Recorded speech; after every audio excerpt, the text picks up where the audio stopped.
গাফলতি করে টানা 3টা জুমা যে ব্যক্তি মিস করলো, তাবা আল্লাহু ফি কলবিহি, রব্বুল আলামিন ওই লোকটার অন্তরের মধ্যে মোহর মেরে দেয়। ওয়া কুতিবা ফি জুমরাতিল মুনাফিকিন, মুনাফিকদের খাতায় তার নাম তুলে দেয়। 3টা জুমা যদি কেউ মিস করে, 2টা পানিশমেন্ট। এক হচ্ছে তাবা আল্লাহু ফি কলবিহি, আল্লাহ অন্তরে মোহর মেরে দেয়। ভালো কথা ভালো লাগে না, নামাজ ভালো লাগে না, আযান ভালো লাগে না, ইসলাম ভালো লাগে না, শুধু মৌজ মাস্তি ভালো লাগে, গান বাজনা ভাল লাগে, এরকম আছে না? নাই, জুমার নামাজে যায় না। আরেকটা হলো কুতিবা মিনাল মুনাফিকিন, মুনাফিকদের খাতায় নাম তুলে দেয়। আল্লাহ হেফাজত করো। আল্লাহ বললেন, ও আমার মুমিন বান্দারা শোনো শোনো, আপনাদেরকে অ্যাড্রেস করে আল্লাহ বলছেন, ও আমার মুমিন বান্দারা শোনো, ইযা নুদিয়া লিস-সালাতি মিন ইয়াউমিল জুমআ, জুমার নামাজের আযান যখন দেয়া হয়, ফাসআউ ইলা যিকরিল্লাহ, আল্লাহর স্মরণে তোমরা ধাবিত হও। ওয়াদারুল বাই'আ, কেনাবেচা বন্ধ করে দাও। যালিকুম খায়রুল লাকুম ইন কুনতুম তা'লামুন, এটাই তোমাদের জন্য কল্যাণ যদি তোমরা বুঝতে পারো। জুমার নামাজের আযান যখন হয়, ফাসআউ ইলা যিকরিল্লাহ, আল্লাহর স্মরণে তোমরা বের হয়ে যাও। আল্লাহু আকবার। ফাসআউ ইলা যিকরিল্লাহ ইযা নুদিয়া লিস-সালামি ইয়াউমিল জুমআ, জুমার নামাজের আযান যখন দেয়া হয় বের হয়ে যাও, তখন কোনো কাজ রাখা যাবে না। এই আযান দ্বারা উদ্দেশ্য হচ্ছে, খতিব সাহেব খুতবা দেওয়ার জন্য মিম্বারে বসলে যে আযানটা দেয়া হয়, এই আযান। কিন্তু দুর্ভাগ্যজনক হলে সত্য, আমাদের বাংলাদেশে এই আযানটা কেন যেন মুয়াজ্জিন ভাইরা ইমাম সাহেবের সামনে এসে আস্তে আস্তে দেয়, ছোট ছোট করে ইমাম সাহেবের মুখের উপরে দেয়, মাইকে দেয়। এটা পাইছে কই? এটা যে কোত্থেকে ঢুকছে এক আল্লাহই ভালো জানে। আযান মানে অ্যানাউন্সমেন্ট। আযান মানে কি? কথা বলেন। অ্যানাউন্সমেন্ট কি জোরে হবে না আস্তে? তো সব আযান মাইকে এত সাউন্ড করে, এই আযানটা ইমাম সাহেবের মুখের সামনে এসে ছোট ছোট করে কেন দেয়? এটার কোনো দলিল আছে বলে আমার জানা নাই। এই আযানটা মাইকে হতে হবে। আমি পৃথিবীর যত দেশ ঘুরেছি, অনেক বড় বড় মসজিদে আমি জুমার সালাত করেছি, সব জায়গায় মক্কাতুল মুকাররমা সহ, মসজিদে নববী সহ সব জায়গায় খতিব সাহেব জুমার মিম্বারে বসার পরে যে আযানটা দেয়া হয়, এটাও অন্যান্য আযানের মতো মাইকে দেয়া হয়। আল্লাহ বললেন, ইযা নুদিয়া লিস-সালামি ইয়াউমিল জুমআ, জুমার দিনের আযান যখন দেয়া হয়, এই আযান দ্বারা উদ্দেশ্য হচ্ছে খতিব বসলে যে আযান 12:30 12:15 দিকে যে আযান, এই আযান উদ্দেশ্য নয়। বিশ্বনবীর সময়ে এই 12:30 12:15 দিকে যে আযান ছিল, এটা ছিল না। বিশ্বনবীর সময় ছিল না, আবু বকরের সময় ছিল না, সাইয়েদনা ওমর ফারুকের সময় ছিল না। এটা চালু হয়েছে সাইয়েদনা উসমান যুন নুরাইনের সময়। তখন মদিনাতে মানুষের সংখ্যা অনেক বেড়ে গিয়েছে, লোকজন আর জায়গা হয় না, মুসল্লিদের ঠাসাঠাসি। উনি ঘোষণা দিলেন, সুকে জাওরা, জাওরা নামক বিশাল একটা বাজার আছে, ঘোষণা দিলেন এখন থেকে ওই জায়গায় জুমার নামাজ হবে। মানুষ যেন আগ থেকে প্রস্তুতি নিয়ে আসতে পারে, যেন জাওরা নামক বাজারে উনি আর একটা আযান দেওয়ার প্রচলন করলেন। সুবহানাল্লাহ। সেখান থেকে আজ অবধি আমরা এই অতিরিক্ত আযানটা দিয়ে থাকি। এটা নবীর সুন্নাত না, এটা সাহাবীর সুন্নাত। বিশ্বনবীর সুন্নাত মেনে নেওয়ার জন্য আবশ্যক 4 খলিফার থেকে পাওয়া সুন্নাতগুলো মেনে নেওয়া আবশ্যক। বিশ্বনবী বলেন, আলাইকুম বিসুন্নতি ওয়া সুন্নাতিল খুলাফায়ে রাশিদিন আল মাহদিয়িন, আমার সুন্নাত ধরবা, হেদায়েতপ্রাপ্ত 4 খলিফার সুন্নাত ধরবা। কেমনে ধরবা? ইক্কু চিনেন? ইক্কু না গ্যান্ডারি নাকি আখ না কুশাই? হ্যাঁ, আখ। কাঁচা আখ খায় কি করে? এই সামনের দাঁত দিয়ে ভাঙে না? সামনের দাঁত দিয়ে বলে ভাঙে, চাপার দাঁত দিয়ে, এই জায়গার দাঁত দিয়ে শক্ত করে ধরতে হয়। বিশ্বনবী বললেন, আব্দু আলাইহা বিন নওয়াজিজ, আমার সুন্নাত আর সাহাবীদের সুন্নাতকে চাপার দাঁত দিয়ে আঁকড়ে ধরো। এটা সাইয়েদনা উসমানের সুন্নাত। বিশ্বনবী বললেন, ইযা নুদিয়া লিস-সালাহ মিন ইয়াউমিল জুমআতি ফাসআউ ইলা যিকরিল্লাহ, জুমার দিনের আযান যখন দেয়া হয়, ফাসআউ ইলা যিকরিল্লাহ, আল্লাহর স্মরণের দিকে ধাবিত হও। দেরি করো না। দেরি করা যাবে? আযান হইলে কোনো কাজ রাখবেন, কোনো ব্যস্ততা থাকবে? কাজ একটাই, জুমার নামাজ। চিল্লায় বলেন, কাজ একটাই, সেটা কি? আল্লাহ বললেন ফাসআউ, ফাসআউ এর শাব্দিক অর্থ হচ্ছে দৌড়াও। আসলে কি? তো এই দৌড়াও দিয়ে আসলে দৌড়াও বোঝানো হয়নি, এটা দ্বারা বোঝানো হয়েছে মুবাদারা ওয়াল ইহতিমাম, ইম্পর্টেন্স দেয়া, এমফাসাইজ করা, গুরুত্ব, গুরুত্বের সাথে আগে আগে প্রস্তুতি নাও। ফাসআউ দ্বারা দৌড়ানো বোঝানো হয়নি। প্রমাণ কি? কারণ বিশ্বনবী দৌড়ে দৌড়ে নামাজে যেতে নিষেধ করেছেন। বিশ্বনবী বলেছেন, ইযা উকিমাতিস সালাহ, মনোযোগ দিয়ে শুনেন, ইযা উকিমাতিস সালাতু ফালা তা'তুহা তাসআউন ওয়া আতুহা তামশুন আলাইকুম বিসাকিনাহ ফামা আদরাকতুম ফাসাল্লু ওয়া মা ফাতাকুম ফাতি যখন নামাজ শুরু হয়ে যায় দৌড়ে দৌড়ে যাবে না, তামশুন হেঁটে হেঁটে যাও। আলাইকুম বিসাকিনা, ধীরে ধীরে যাও। ফামা আদরাকতুম ফাসাল্লু, ইমাম সাহেবের সাথে যে যত রাকাত পাবা পড়বা। ওমা ফাতাকুম ফাতিমু, যেটা ছুটে যায় নিজে নিজে পড়ো, কবুল করে নেবে কে? আল্লাহ। কিন্তু দৌড়ে যায় নামাজ ধরা যাবে? খবরদার, ধীর স্থির ভাবে যাবে। হাঁটার মধ্যে একটা গুরুত্ব দিয়ে তাড়াতাড়ি ধরতে যাবেন, কিন্তু দৌড়ে যাওয়া যাবে নিষেধ করেছে। অনেক মুসল্লিরা এটা করে। ধরেন মাগরিবের নামাজ, ওযুখানাতে মুসল্লিরা ওযু করতেছে, ইমাম সাহেব নামাজ শুরু করেছেন, আল কারিআ আল কারিআ ওমা আদরাকা মাল কারিআ, মুখস্থ আছে না সবার? মুসল্লি মনে করতেছে ওযু হইছে আমার অর্ধেক, এখন যদি তাড়াতাড়ি ওযু না করে দৌড় না দেয় রাকাত পাওয়া যাবে? রাকাত পাওয়ার জন্য দিছে দৌড়। মসজিদে হচ্ছে টাইলসের মসজিদ, পিছলে কইরা মুসল্লি একদিকে, লুঙ্গি আরেকদিকে। আছে না নাই? আমার কাছে খবর আছে এরকম পা ভাঙছে অনেকের। রাকাত ধরার জন্য মুসল্লি তাড়াহুড়ো করে দিছে দৌড়, মুসল্লি একদিকে লুঙ্গি, এক বাইকা শেষ, এখন ল্যাংড়া। বিশ্বনবীর কথা মানে নাই, ওটারে ল্যাংড়া বানাইছে কে? এজন্য বিশ্বনবী বললেন খবরদার দৌড়ে যাবে না, একামত হয়ে গেলে ধীরস্থির ভাবে যাও।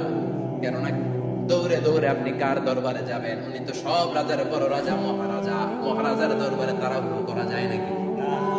ফিট হয়ে কাপড় চোপড় করে আতর টাতর মেখে ধীরস্থির ভাবে যাবেন। দৌড়ে গেলে আপনার হার্টবিট বেড়ে যাবে, আপনার ব্রেথ ইন ব্রেথ আউট, শ্বাস প্রশ্বাস বেড়ে যাবে। তো হাঁপানির জন্য তো আপনি হাঁপাতে থাকবেন। আপনি তাহিয়া পড়বেন কখন, তাসবিহ পড়বেন কখন, আল্লাহর প্রশংসা করবেন কখন, চিল্লা এখন ঠিক কিনা? এজন্য আল্লাহ বললেন ফাসাউ ইলা যিকরিল্লাহ, জুমার নামাজের আযান যখন হয়ে যায় তোমরা আল্লাহর জিকিরের দিকে ধাবিত হও। যিকরিল্লাহ, আল্লাহর স্মরণ। জিকির মানে কি? কিন্তু এই জিকির দ্বারা এই আয়াতের উদ্দেশ্য হচ্ছে আল খুতবাতাইন, জুমার দুই খুতবা। জুমার জিকিরের অনেক অর্থ আছে। জিকির মানে সালাত, জিকির মানে কোরআন, জিকির মানে ওয়াজ, জিকির মানে সম্মান। আবার জিকির মানে জুমার দুই খুতবা। আবার জিকির মানে সুবহানাল্লাহ, আলহামদুলিল্লাহ, লা ইলাহা ইল্লাল্লাহ, সুবহানাল্লাহ, আলহামদুলিল্লাহ, লা ইলাহা ইল্লাল্লাহ, মুহাম্মাদুর রাসূলুল্লাহ সাল্লাল্লাহু। এটাও জিকির। সুবহানাল্লাহ, আলহামদুলিল্লাহ, আল্লাহু আকবার। এই তিন জিকিরের চেয়ে শ্রেষ্ঠ কোন জিকির আছে? কথাগণ, বিশ্বনবী প্রত্যেক ফরজ নামাজের পরে সুবহানাল্লাহ 33 বার, আলহামদুলিল্লাহ 33 বার, আল্লাহু আকবার 34 বার পড়তেন। রাজি আছেন? সবাই পড়তে রাজি আছেন? ইনশাআল্লাহ। লাফালাফি করবেন না তো, খারবাকা করবেন না তো, হুই হুই করে চিল্লাপাল্লা করা যাবে? জিকিরের মধ্যে সৌন্দর্য আছে না নাই? আল্লাহ নিজেও সুন্দর, আল্লাহর কাছে যেটা আমরা পেশ করবো সবটাই সুন্দরভাবে পেশ করতে হয়। চিল্লা এখন ঠিক কিনা? তার মানে জিকিরের অনেক অর্থ। জিকিরের এক অর্থ হলো কোরআন। আপনি যখন কোরআন পড়েন তখন জিকির করেন কার? কথা বলেন। আবার আপনি যখন নামাজ পড়েন জিকির করেন কার? আবার আপনি যখন লা ইলাহা ইল্লাল্লাহ এটা পড়েন জিকির করেন কার? আপনি আমার এমন একটা জিকির শিখায়া দেন, লা ইয়ালামুহা ইল্লা আনতা ওয়া আনা, যে জিকিরটার শব্দ আপনি আর আমি ছাড়া কেউ জানে না। দুনিয়াতে যত অদ্ভুত অদ্ভুত প্রশ্ন না, বিভিন্ন বিষয়ে আল্লাহর প্রশ্ন করতেন। আল্লাহ বললেন, আল্লাহ আল্লিমনি কালিমাতান, আল্লিমনি যিকরান লা ইয়ালামুহা ইল্লা আনতা ওয়া আনা। ও আল্লাহ, এমন একটা জিকির আমার শিখান, দিনে রাতে সব সময় এই জিকির আমি করব, আপনারে ডাকবো, কিন্তু শর্ত হলো এই জিকিরটা জানবে শুধু আপনি আর জানবে শুধু আমি, কেউ জানবে? আল্লাহ বললেন মুসা পড়ো লা ইলাহা, আল্লাহ বললেন মুসা পড়ো লা ইলাহা ইল্লাল্লাহ। মুসা আলাইহিস সালাম কয়, মাহমুদ এটা তো জাতীয় জিকির, সবাই জানে। জানে না? জানে না লা ইলাহা ইল্লাল্লাহ কেউ আছে? কথা কন, জানেন না আপনারা? কথা বলেন, জানেন না? মুসা আলাইহিস সালাম বললেন, আল্লাহ এটা জাতীয় জিকির কইলেন কেন? আমি তো চাইছি এক্সট্রা অর্ডিনারি, অসাধারণ একটা জিকির, সুপারক্যালিফ্রাজিলিস্টিক এক্সপিয়ালিটোশাস, এক্সেলেন্ট একটা জিকির, আনপ্যারালাল, কারো কাছে নাই, শুধু আমি জানবো আর আমি পড়বো। আল্লাহ বললেন, মুসা এই লা ইলাহাকে যদি এক পাল্লায় রেখে দাও, তামাম বিশ্ব, সাত আকাশ, সাত জমিনটারে তুলে যদি তুমি আরেক পাল্লায় রেখে দাও, লা রাজাহাত কাফাতু লা ইলাহা ইল্লাল্লাহ, মুহূর্তে উম্মতের মধ্যে লা ইলাহার পাল্লা ভারী হয়ে যাবে। মুসা, তুমি যতই এক্সক্লুসিভ জিকির চাও, লা ইলাহার চেয়ে দামি জিকির আমার কাছে নাই। চিৎকার করে পড়তে হবে আল্লাহু আকবার, আল্লাহু আকবার। তার মানে নামাজ ও জিকির, কোরআন ও জিকির। এই যে আমরা ওয়াজ করতেছি, এটাও কি কথা কন? বিশ্ব নবীরে আল্লাহ বললেন, ও নবী ফাদাক্কির ইন্নামা আনতা, ও নবী আপনি জিকির করেন মানে ওয়াজ করেন। ইন্নামা আনতা মুযাক্কির, ও নবী আপনি ওয়াজ করে শোনান। লাস্তা আলাইহিম বিমুসাইতির, আপনারে দারোগা বানিয়ে পাঠাই নাই, আপনি শুধু ওয়াজ করেন। কার কথা? কিন্তু এখানে জিকির দ্বারা উদ্দেশ্য হচ্ছে জুমার খুতবা। ফাসআউ ইলা যিকরিল্লাহ, আল্লাহর জিকিরের দিকে ধাবিত হও। এই জিকির দ্বারা উদ্দেশ্য হলো জুমার খুতবা। আল্লাহর জিকিরের দিকে, আল্লাহর স্মরণের দিকে ধাবিত হও, এটা দ্বারা উদ্দেশ্য হচ্ছে জুমার খুতবা। আল্লাহ বুঝাতে চাইলেন জুমার খুতবা যাতে মিস হয়ে না যায়। এজন্য জুমার খুতবারে যেন মনে করবেন না এটা ওয়াজিব। জুমার নামাজ যেমনি ওয়াজিব, জুমার খুতবা দেওয়াও, কথা বলেন, জুমার খুতবা ওয়াজিব, শোনা ওয়াজিব, খুতবা দেওয়া ওয়াজিব। এই জন্য রব্বুল আলামিন জোহরের নামাজকে ফরজ করে দিয়েছেন 4 রাকাত। যেহেতু জোহরের নামাজের আগে পরে কোনো খুতবা নাই, জুমার দিন খুতবা আছে, তাই জুমার দিন 4 রাকাত থেকে কমিয়ে তিনি 2 রাকাত করে দিয়েছে। কি ব্যালেন্সড ইসলাম, কি ভারসাম্যপূর্ণ আমাদের জীবন বিধান। প্রতিদিন জোহরের সময় ফরজ করা রাকাত, কিন্তু জুমার দিন ফরজ করা রাকাত 2 রাকাত কমাইলো কেন? খুতবা, সুবহানাল্লাহ কইবেন না? এজন্য জুমার খুতবাটা খতিব সাহেব যারা আছেন খুবই জরুরি। এটাকে খুব কনস্ট্রাকটিভ মুডে সমাজে তুলে ধরতে হবে, মানুষকে এডুকেট করতে হবে, ইনস্ট্রাক্ট করতে হবে। আপনাদের অনেক দায়িত্ব, you have huge responsibilities in your shoulder. আপনাদের অনেক দায়িত্ব। খতিব যারা, এটা ছোটখাটো কোনো রেসপন্সিবিলিটি নয়, এটা অনেক বড় দায়িত্ব। এজন্য জুমার দিন মানুষকে আপনার শিক্ষিত করতে হবে।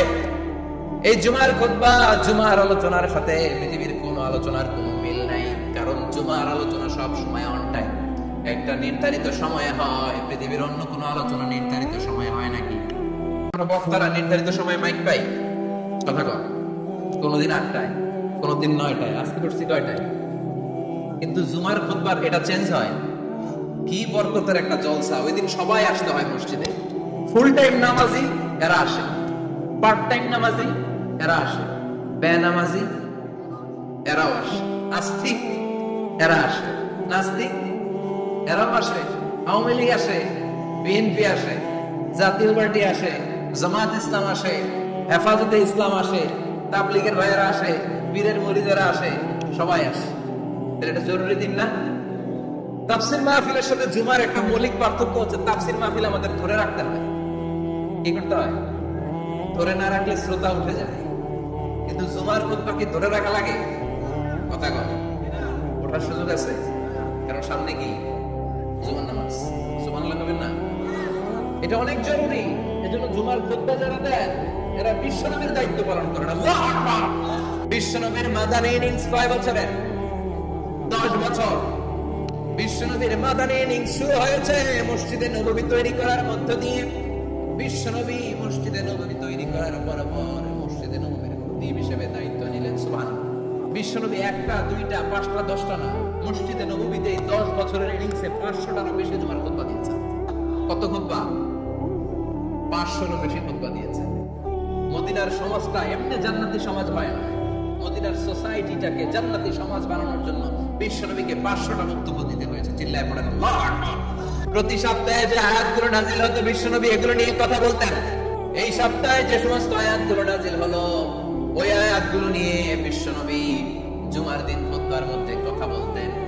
এই সপ্তাহের মধ্যে রাষ্ট্রীয় যত ক্রাইসিস আছে এই সমস্যাগুলো নিয়ে বলতেন। এই সপ্তাহে সমাজের মধ্যে বড় বড় যত ঘটনাগুলো ঘটে গেল এগুলো নিয়ে বিশ্বনবী জুমার দিন কথা বলতেন। সুবহানাল্লাহ। যেন খতিব যারা আছেন জুমার আলোচনাটা অনেক কনস্ট্রাকটিভ, ফ্রুটফুল হতে হবে, কোরআনের আলোকে হতে হবে। বিশ্বনবী জুমার খুতবা দিচ্ছেন, হঠাৎ বিশ্বনবী দেখলেন হাসান আর হুসাইন লাল 2টা জামা পরে জুমার মসজিদের মধ্যে ঢুকে একবার কাতারের এদিকে দৌড় মারে, আরেকবার ওইদিকে দৌড় মারে। ছোট বাচ্চাদের এরকম দৌড়াদৌড়ি আছে না নাই? কখনোই বের করবেন না। তুরস্কের বিভিন্ন মসজিদে বড় বড় ফেস্টুন দিয়ে লেখা থাকে তারাবির নামাজে, জামাতের নামাজে মুরব্বীরা যখন সামনে নামাজ পড়বে, পিছন থেকে যদি ছোট বাচ্চাদের চিল্লার কিচির মিচির শব্দ শুনতে না পাওয়া যায়, তাহলে ভবিষ্যৎ প্রজন্ম নিয়ে আপনারা চিন্তিত থাকুন। পিছনে যদি বাচ্চাদের হই হুল্লোড় না থাকে, চিল্লাফাল্লা না থাকে, তার মানে নেক্সট জেনারেশন এগুলো মুসল্লি হবে না, এগুলো হবে ডাকাত। এজন্য এরা বিভিন্ন প্রজেক্ট চালু করেছে। 40 দিন টানা ফজরের নামাজ যে ছোট বাচ্চারা মসজিদে এসে পড়বে, ওই প্রজেক্টের আওতা থেকে একটা করে সাইকেল দিয়ে দেওয়া হচ্ছে। কুয়েতে আরেকটা প্রজেক্ট করছে, ফজরের নামাজে মুসল্লি নাই। কুয়েতের এই প্রজেক্ট হচ্ছে marriage project, second marriage project, দ্বিতীয় বিবাহ প্রকল্প। কি কাজ এই প্রকল্পের? তারা ঘোষণা দিল, মসজিদের ফজরের সালাতে মুসল্লি পাওয়া যায় না, তো যারা যারা ফজরের নামাজে মসজিদে আসবে না, টাইমলি আসবে না, তাদেরকে মসজিদের টাকা দিয়ে, মসজিদের অর্থায়নে দ্বিতীয় বিবাহের ব্যবস্থা করে দেওয়া হবে। এই ঘোষণা দেওয়ার পর থেকে ওই এলাকার কোন মহিলার তাহাজ্জুদ মিস হয় না।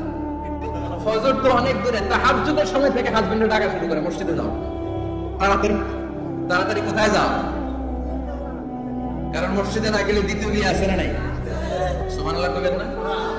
অটে প্রজেক্ট, অটে প্রজেক্ট, কত চমৎকার প্রজেক্ট! এই প্রজেক্ট গুলো নেওয়ার দরকার আছে না নাই? এজন্য ছোট বাচ্চাদেরকে মসজিদ থেকে তাড়িয়ে দেওয়া যাবে, এদেরকেও নিয়ে যাবে। এরা হাসতে, খেলতে, চলতে, ফিরতে। আমি বাইরের যত জায়গায় তারাবি করেছি, অনেক দেশে তারাবি করেছি রমজানে, ছোট বাচ্চারা পিছনে অনেক কিচির মিচির করে, হঠাৎ অ্যানাউন্সমেন্ট দেয়, বাবা মারা ছেলেমেয়েদেরকে শান্ত করে, কিছুক্ষণ শান্ত, 2 রাকাত করে আবার ছেলে আছে না নাই? ওরা যদি না চিল্লায়, ওরা যদি লাফালাফি না করে, লাফালাফি কি 80 বছরের মুরব্বী করবে?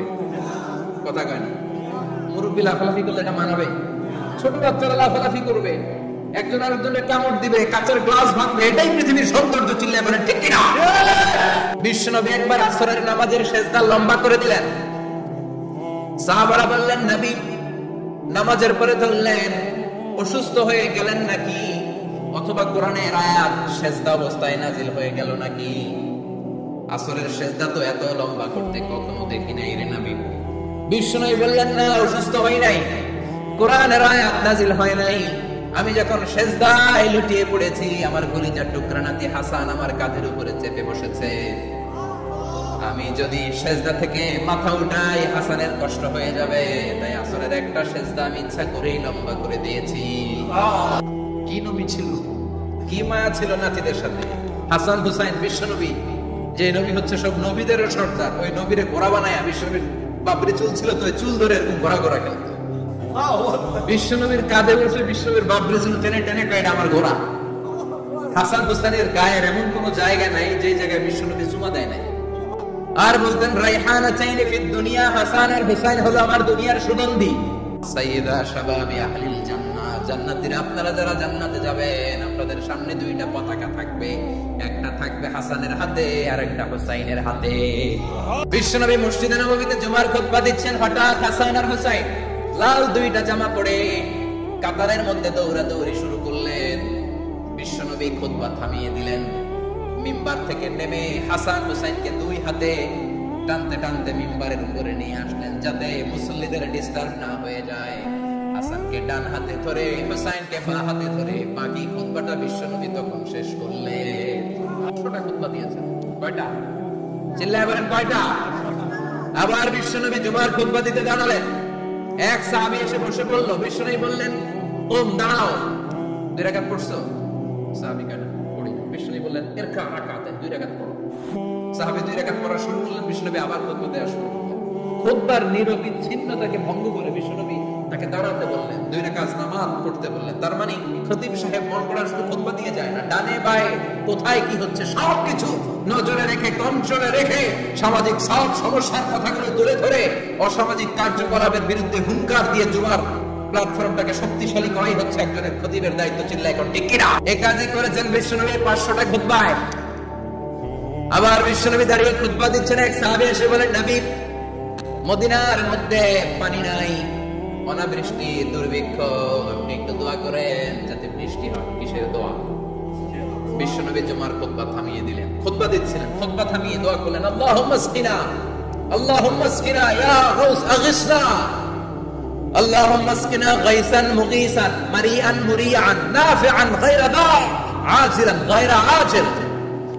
আল্লাহ আপনি আমাদের সাহায্য করেন, আপনি রহমত করেন, বরকত দেন, আপনি মদিনার বুকে বৃষ্টি দেন, তাড়াতাড়ি দেন, দেরি করেন না। সুবহানাল্লাহ। বিশ্বনবী দোয়া করতে দেরি, মুহূর্তের মধ্যে ঝুমঝুম করে বৃষ্টি নাজিল হয়ে মদিনাটা প্লাবিত হয়ে গেল। আকাশে মেঘ দেয় কে? বৃষ্টি দেয় কে? মেঘ দেয় কে? বিশ্বনবীর দোয়ার বরকতে বৃষ্টি নামলো। শুক্রবার বৃষ্টি, শনিবার বৃষ্টি, রবি সোম মঙ্গল বুধ বৃহস্পতি শুক্র, এর পরের শুক্রবার পর্যন্ত টানা বৃষ্টি হলো। কারণ বৃষ্টির দোয়া করছে, বৃষ্টি বন্ধ তো করে নাই, চলতেছে। আল্লাহ কাছে নবী চাইছেন, দিতেছি, না করলে থামাও। সুবহানাল্লাহ করবেন না? বৃষ্টি হইতে হইতে মদিনায় বন্যা, মরুভূমির দেশ, কি পরিমাণে হেভি রেইনফল হলে মরুতে বন্যা হয়। সুবহানাল্লাহ করবেন না? আবার বিশ্বনবী পরের জুমাবারে খুতবা দিচ্ছেন, ওই সাহাবী এসে হাজির, এসে বলে, ও নবী, আর বৃষ্টির দরকার নাই। যে বৃষ্টির দোয়া করতে বলেছিল সে এসে বলে, আর কিসের দরকার নাই? চিল্লায় বলেন, কিসের দরকার নাই? ও নবী, আর বৃষ্টির দরকার নাই, এবার বৃষ্টি বন্ধের দোয়া করেন। বিশ্বনবী আবার হাত তুলে বললেন, আল্লাহুম্মা হাওয়ালাইনা ওয়া লা আলাইনা, মানে আল্লাহ আপনি বৃষ্টি দেন, তবে এই এলাকায় না, ডানে বায়ে সামনে পেছনে চারদিকে দেন। সাহাবীরা মসজিদ থেকে বের হয়ে যেতে মদিনার চারদিকে এরকম গোল একটা চাকতি, এই চাকতি দিয়ে নীল আকাশ দেখা যায়, আর ডানে বায়ে সামনে পেছনে প্রচন্ড ঝড় ঝন্ডার বৃষ্টি। মদিনার আকাশে এক ফোঁটাও বৃষ্টি নেই। চিল্লাবেন সুবহানাল্লাহ। এগুলো হচ্ছে বিশ্বনবীর খুতবার বরকত। 500টা খুতবা দিয়েছেন, এজন্য খতিব সাহেবরা ভালো করে খুতবা দেওয়ার দরকার আছে না নাই? আল্লাহ বললেন, ইযা নুদিয়া লিস-সালাতি মিন ইয়াউমিল জুমআতি ফাসআউ ইলা যিকরিল্লাহি ওয়া যারুল বাই। জুমার আযান যখন হয়ে যায়, জুমার নামাজ পড়তে যাও, বেচা কেনা বন্ধ করে দাও। কার কথা? Close the shop, shut down the shop, close the market. Market বন্ধ, দোকানের শাটার নামাও, ক্যাশ বক্সে তালা ঝুলাও, ব্যবসা প্রতিষ্ঠান, মার্কেট সবগুলো বন্ধ করে একজনের জিকিরের দিকে ছোটবা। তিনি কে? অল্প 1-1.5 ঘন্টার জন্য যদি ব্যবসা বন্ধ রাখেন, পরে যখন আবার দোকান খুলবেন, জুমার বরকতে ব্যবসা বাড়িয়ে দিতে পারে কে? এরপর আল্লাহ বললেন, ফাইদা কুদিয়াতিস সালাতু ফান্তাশিরু ফিল আরদি ওয়াবতাগু মিন ফাদলিল্লাহ ওয়াযকুরুল্লাহা কাসীরান লাআল্লাকুম তুফলিহুন। যখন নামাজ শেষ হয়ে যায়, ফাইদা কুদিয়াতিস সালাতু ফান্তাশিরু ফিল আরদ, জুমার নামাজ যখন শেষ হয়ে যায়, জামাতের নামাজগুলো যখন শেষ হয়ে যায়, ফান্তাশিরু ফিল আরদ, জমিনে ছড়িয়ে যাও, ওয়াবতাগু মিন ফাদলিল্লাহ, আল্লাহর কাছ থেকে ফজল তালাশ করো, মানে রিজিক তালাশ করো। কার কথা? নামাজ শেষ মসজিদে থাকবেন, কই যাবেন? কথা কর, জোরে কর। নামাজের সময় ঢুকবেন কই? নামাজ শেষে যাইবেন কই? আবার বলেন, আজান হলে ঢুকবেন কই? আজান শেষ, নামাজ শেষ, যাবেন কই? কুদিয়াতিস সালাত ফান্তাশিরু ফিল আরদ, এটা হচ্ছে ইসলামের বিধান। মসজিদে গোল হয়ে বসে থাকার কোনো বিধান নেই। শুধু মুরব্বি যারা, কাজ নাই, ফ্যামিলিকে দেওয়ার কিছু নাই, অবসর সময় ও ঢেল সময় মসজিদে বসে তেলাওয়াত করেন, জিকির করেন, সমস্যা নাই। কিন্তু যুবক যারা, নামাজের পরে সমাজকে উপহার দিবা, রাষ্ট্রকে অনেক কিছু উপহার দেওয়ার আছে, তোমার ফ্যামিলির প্রতি অনেক দায়িত্ব আছে, কর্মক্ষম কেউ নামাজের পরে মসজিদে অলস সময় কাটানো যাবে